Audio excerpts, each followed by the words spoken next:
My name is Alan Lester Halcomb from Gordon, Kentucky. Halloween's coming up. What was Halloween like when you were a kid? Very destructive. The big thing was cutting trees across the road, blocking the road with big trees and rocks. Whatever you could scrape up, roadblock. And I was 11 years old the last time I done it. Me and two of my buddies, we moved, the three of us, and we rolled big rocks, big as bushel baskets. They were handy beside the road, and we lined them up across the road and blocked it. Well, while we was getting that done, here come a car. And to get into the safety zone and go up the hill, we didn't have time to climb that steep bank and get out of the sight. So we dived down under the road. Well, the guy came down and he was saying all kinds of cuss words, and what all he'd do to us if he could get his hands on us. Well, they rolled the rocks down the hill the way we went. Ooh. And those big boulders was whizzing by us, and not one of us got hit.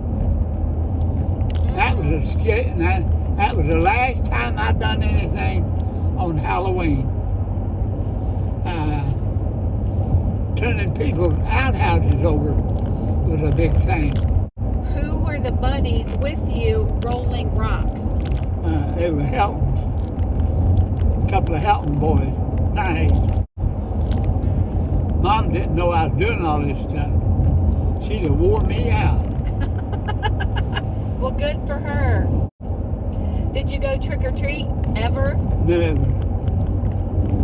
Never heard the word. It was all tricks. All tricks. Okay. No treat. Did you guys do anything at school, like paint pumpkins or carve jack-o'-lanterns? Did you even have pumpkins? No. Nobody dressed up in costumes? Nope. I thought maybe you dressed up in like old ragged clothes and stuff. That's what we was wearing all the time. We looked like Halloween clowns. Patch on top of patch. Oh, Lord. Oh, yeah. We wore clothes like these kids are paying $50 for a pair of jeans. That's all ripped and cut up. We got them free. That's true. That's probably why I can't stand the thought of wearing pants with those intentional cuts and rags on them, because I'm like, that was not fond memories for people back in the day. Oh my gosh. When Brother Clarence was in high school, he told Dad one fall that he's going to take a day off from school and go down and work for Doodle Bug and pull fodder. That's pulling the leaves off of a corn stalk, bunching them up in bundles. He said, I need a new pair of pants, and I'm going to work for Doodle Bug and buy me a pair of pants. And Dad told him, said, no, you go on to school, I'll get you a pair of pants. And somehow that same day, Dad got him a pair of pants. And he didn't miss a day of school. That's good that your dad saw value in education. Yeah, and Mom was the same way. Your mom respected that because she wasn't given the opportunity to get an education. Your dad had been he had an education.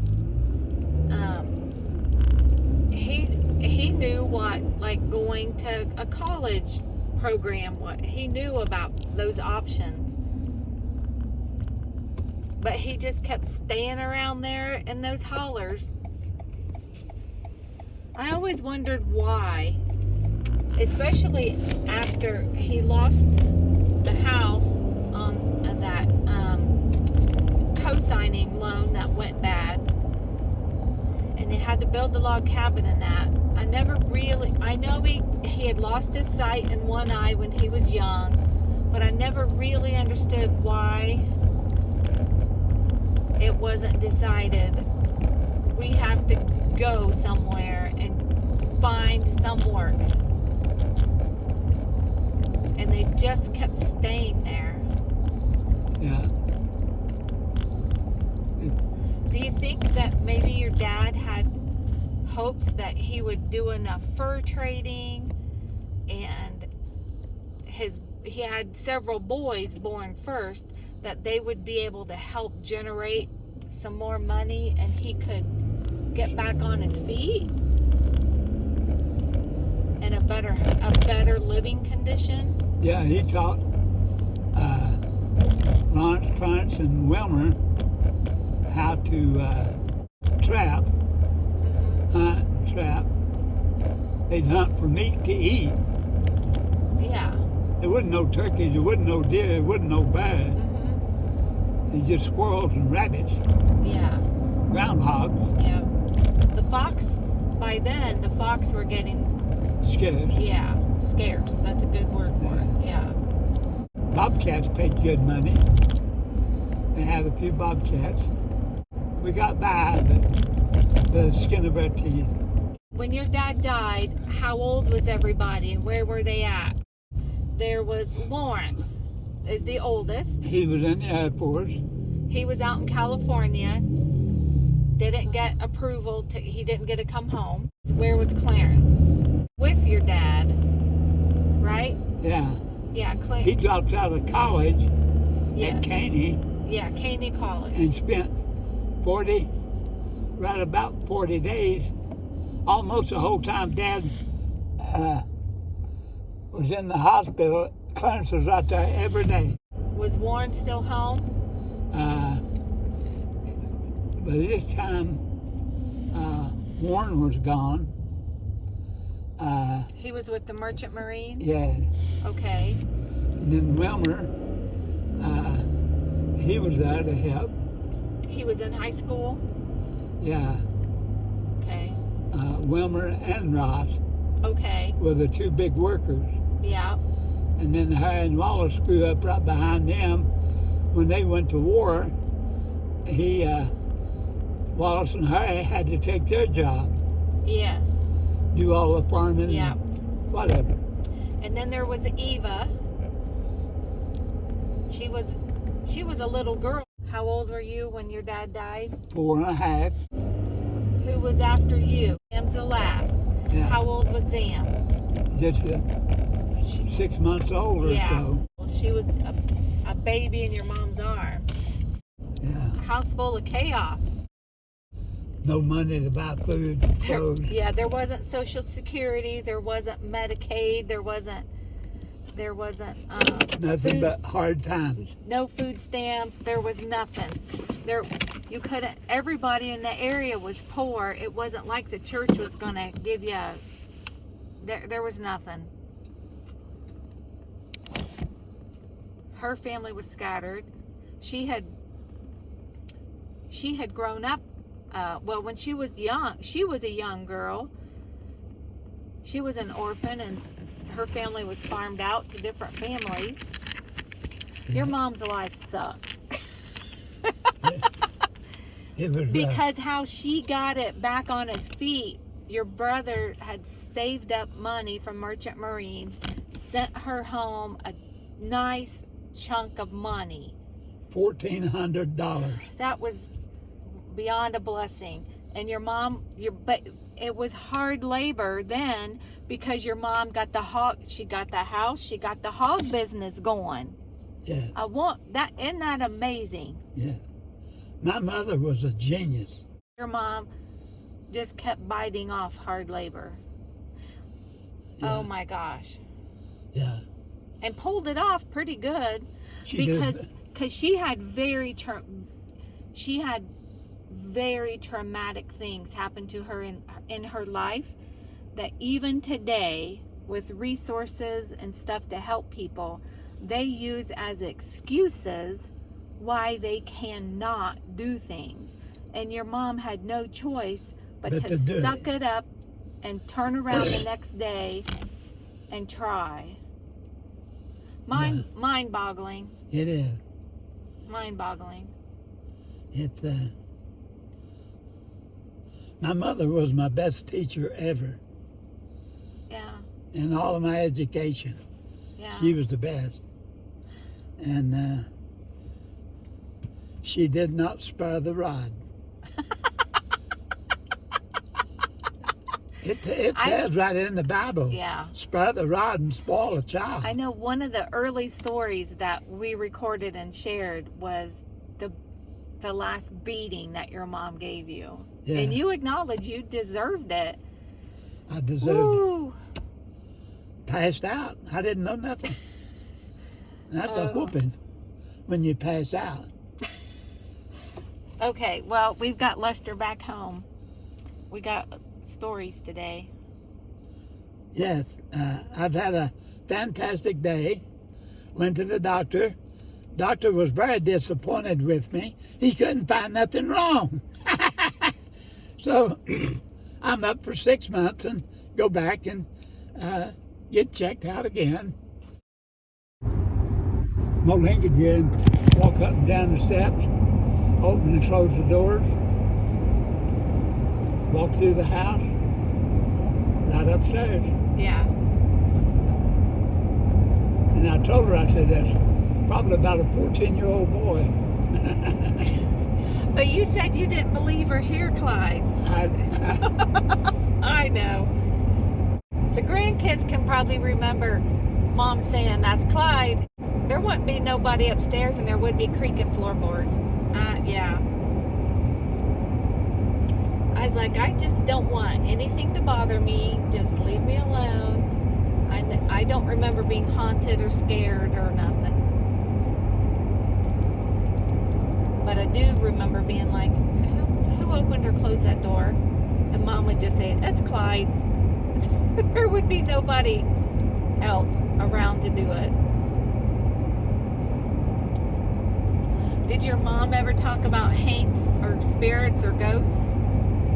Yeah. Did she believe in that stuff? No.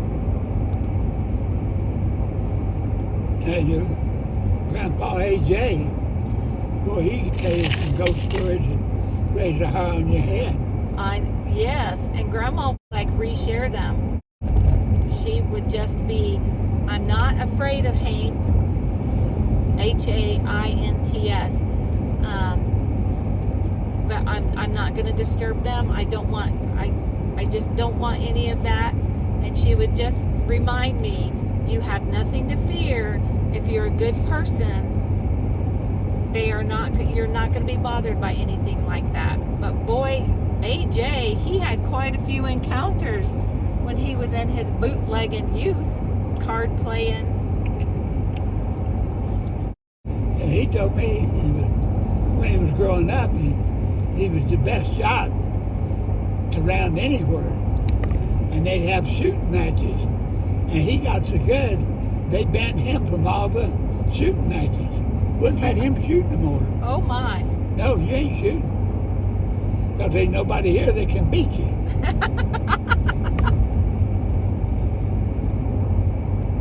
He told me that. Do you remember any of the stories of him and revenuers when he was running moonshine? Now the sheriff in Letcher County and Knott County was all trying to catch him with a load of whiskey, but he figured out ways to outsmart him, and they never did catch him. But they chased him.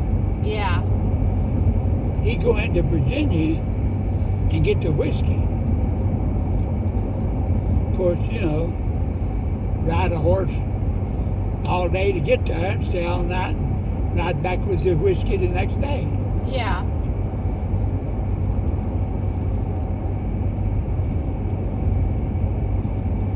And he was going to get it, he'd drink it, and then he'd sell it, make a little money. But back then, $1 would buy you a lot of food. Yeah. It was pretty much a going set price, $2 a quart. But a bushel of corn would probably make you 20 gallon. And they could either grow their corn or buy a sack of corn for $1.50.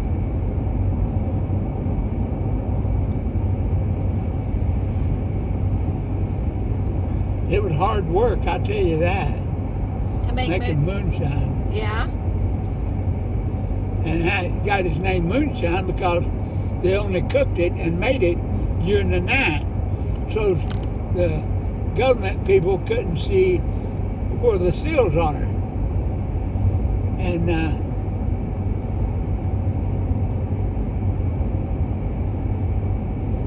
so that's how it got its name moonshine.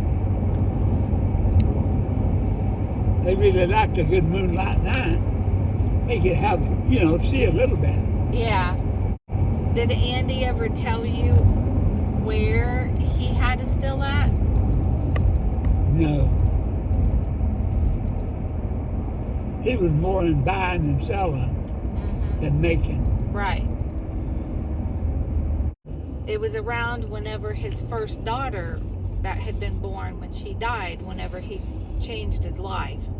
Became a Christian, changed his life in that time era after that.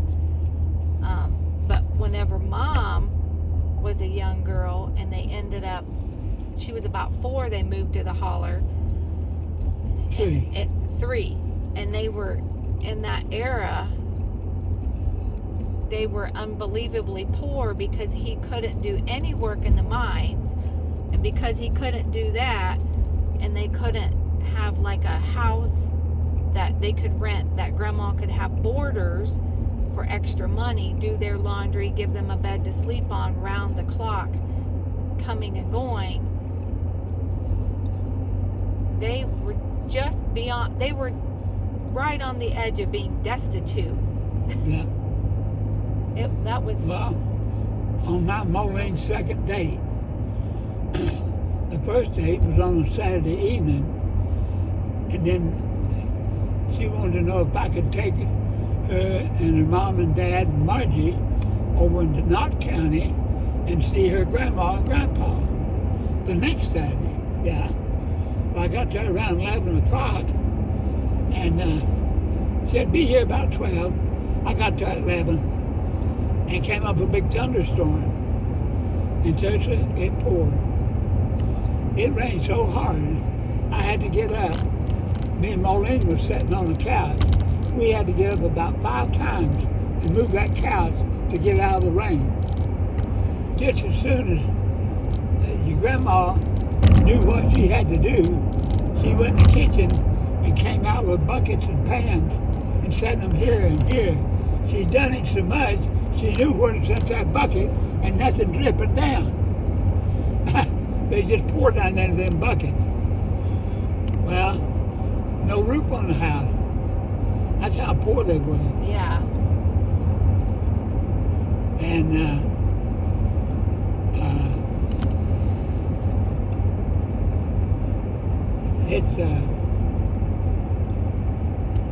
the electric bill was $3 a month, and they had to scrape hard to get $3 extra to pay that electric bill. And they had 2 or 3 old junk cars sitting in the front yard, but it's just junk, it wouldn't run. And so the second date that you had with Molene, I took her to see her grandma. Yeah. Pemmy? Yeah. At the head, well, I mean, now it's, yeah, there's no houses at the head of Bill D Branch, but at the very head of it. The last house. Yeah. Well, her grandma asked her once, we'd been dating for quite a while, and she asked Molene, said, you gonna marry that man? And Molene said, well, I don't know. She said, if you don't, I will.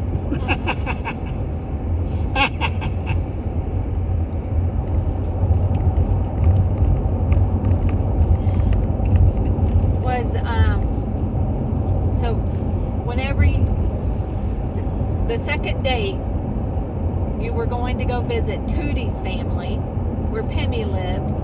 Who lived in Pemmy's house? Who lived up there? Do you remember who all lived there? Live where? Where you went to visit at Pemmy's house, Yeah. at the head of Bill D. Hall. Rosanna's house and Grandma's house. Yeah. Were they side by side? No, about 100 yards apart. Was Pemmy living alone? Pretty much. Rosanna would spend the day with her. Yeah.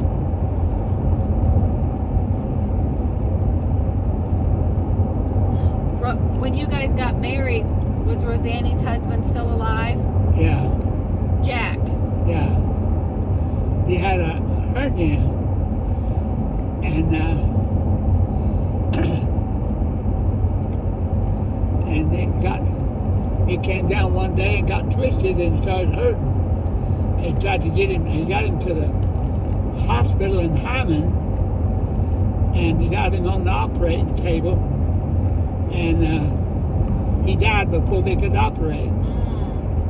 Gangrene. Yeah. Blood poison.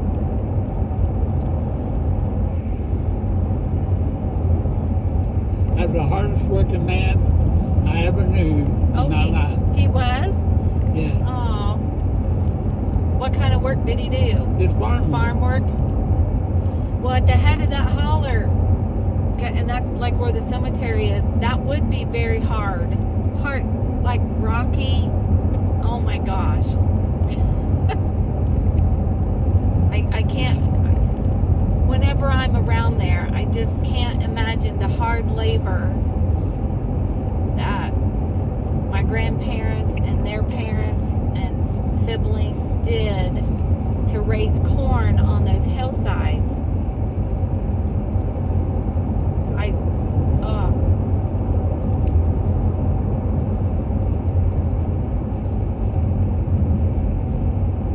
If you got 20 bushels an acre on those hillsides, you was doing good.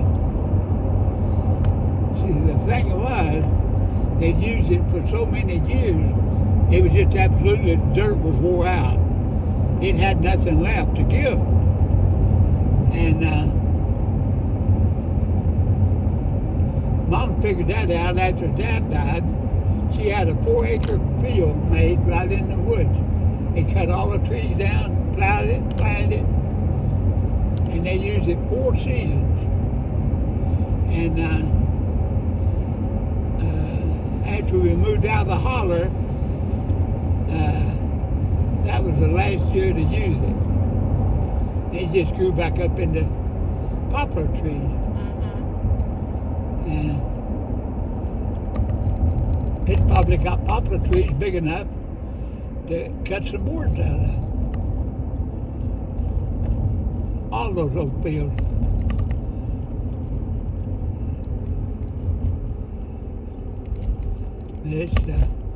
It was a hard life. Those people were tough. But as the younger people grew up, they knew they had to leave. I'm going to sign off. I generally let you know who I am before the story starts. This time you got to get it at the end of the story. My name is Alan Lester Halcomb from Gordon, Kentucky. And if you've never been to Gordon, don't bother going. Keep your eyes open as you go through.